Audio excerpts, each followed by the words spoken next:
Hello, my name's Joanne Scott and welcome to my blog.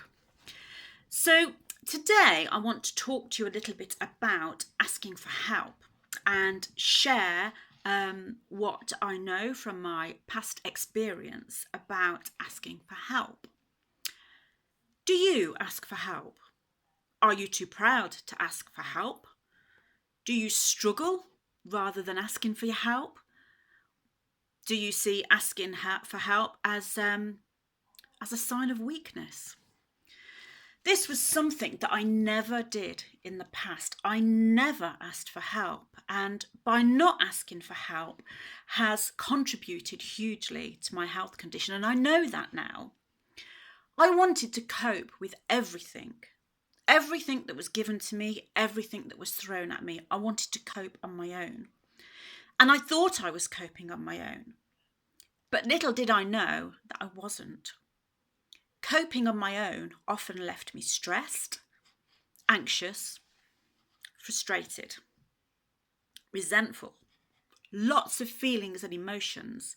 I know now, having worked on this, lots of feelings and emotions came out of not asking for help because I saw asking for help as a sign of failure. So much so for a long, long time, I couldn't even say the word failure. It wasn't in my vocabulary. I used the F word as a substitute for failure. I always called it the F word. I've worked hard over the years to become comfortable with the word failure. Why am I comfortable with it? Because it's not part of my language anymore.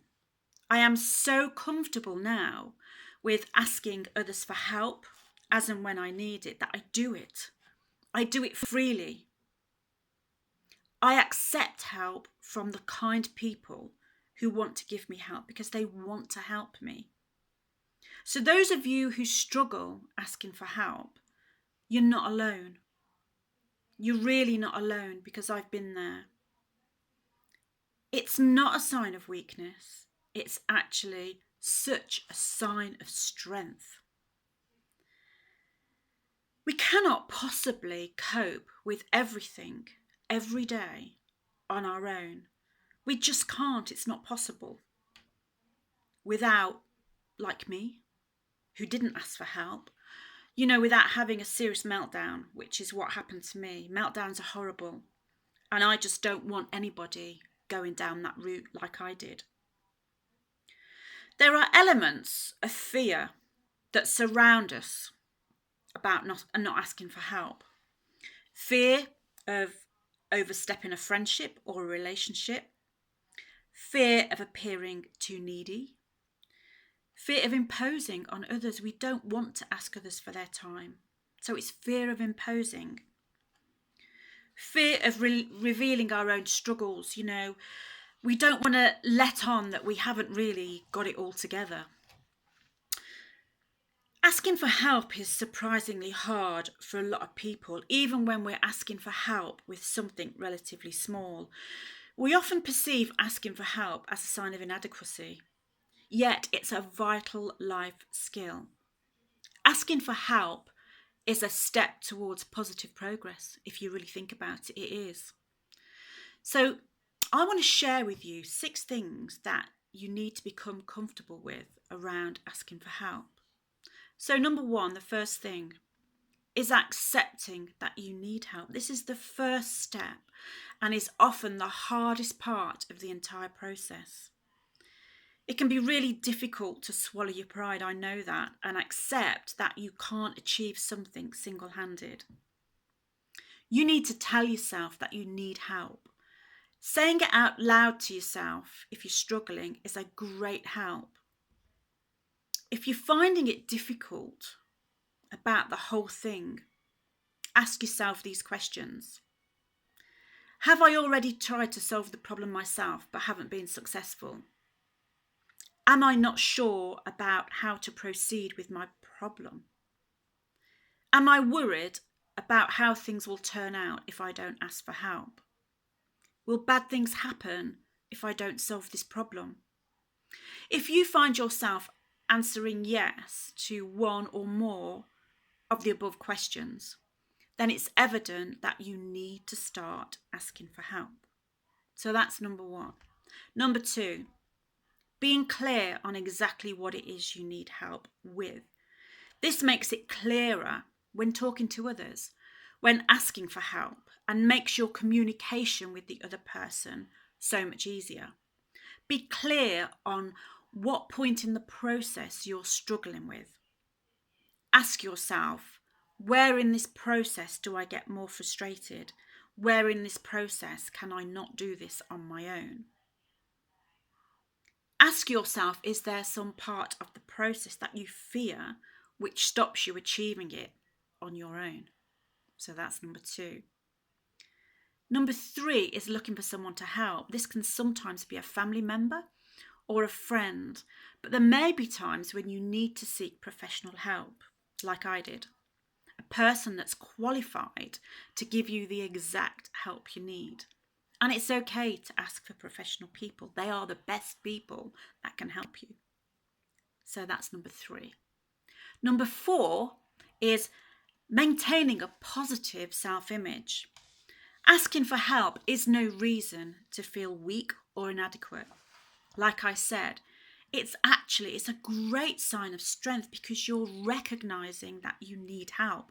That is massive. That is so strong, and that is so positive. You might feel embarrassed about admitting this to yourself and asking for help, but stop and don't be embarrassed. Asking for help isn't as embarrassing as failing at whatever it is you're having difficulty with. It's not. How embarrassed is it for you when you failed?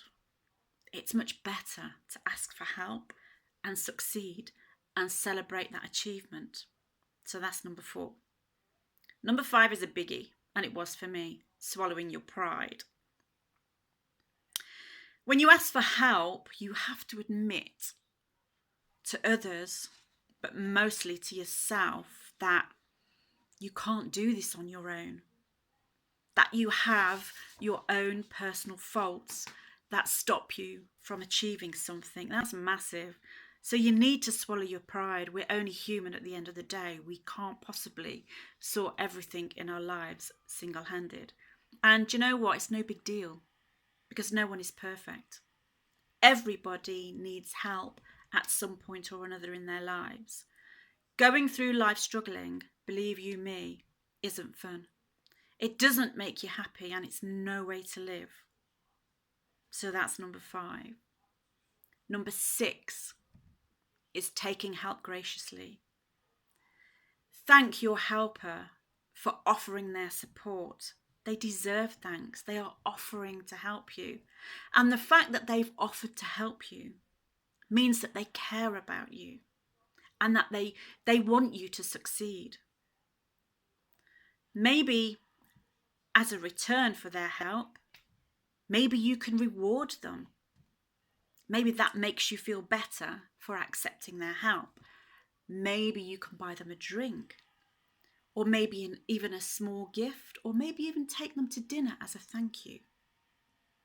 You can also offer them help in return. So they might want your help with something. How great is that? And how great is it that we can help each other? Like I say, we all need help. And when you reward somebody for offering you their help, you can ask them again in the future.